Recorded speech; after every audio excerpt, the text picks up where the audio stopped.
Oyez, oyez. Bienvenue dans la semaine 5 d'Alban en Safo. Toujours en espérant recevoir Kikessa pour faire une poésie à deux. Et aujourd'hui, puisque je n'ai pas fait voter Instagram, je recycle un des thèmes, un des moods qu'on m'a proposé dans les votes, qui est le mood de la nostalgie. Un petit tips en poésie, si vous voulez faire un truc vraiment carré, faut vraiment, genre, travailler la forme du poème. Je me casse le popotin, on va dire, à faire des trucs avec le même nombre de syllabes.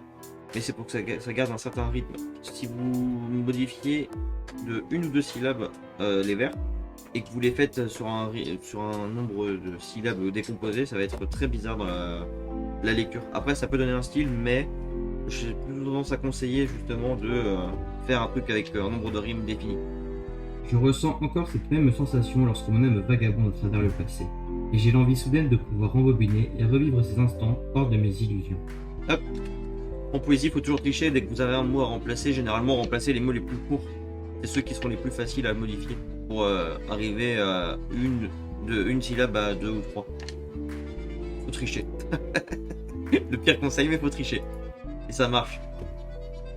Aussi bien mes années de lycée avec mes amis que le moment où je lui ai dévoilé cette flamme. Ces seuls moments de ma vie ne connaissant pas de drame, ce sont eux qui me provoquent autant de nostalgie. Mais au final, malgré mes multiples trajets nocturnes, me revient un sentiment d'une profonde tristesse, puisque tout me paraît plus morne dans ma vie diurne. Ici, je suis bloqué à 15 syllabes. Et je suis bloqué à 15 syllabes parce que avant, on avait mis, me semble, un peu. Sauf que quand il y a une voyelle qui colle une autre voyelle, quand il y a un E qui colle une autre voyelle, pardon, le E il s'aspire. Du coup, ça fait une seule syllabe. Par contre, quand il y a une consonne devant, et bah malheureusement, ça fait le E compte comme une syllabe avant de reprendre avec le bien, en l'occurrence. C'est le sentiment satisfaisant et à la fois gênant de faire ce retour en arrière de temps en temps, quand le retour à la réalité est si frappant.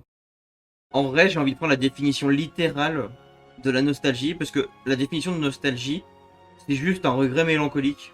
Et j'espère que ce petit poème sur la nostalgie vous aura plu. Dites-moi ce que vous en pensez et n'hésitez pas à taguer Kikessa. Des bisous.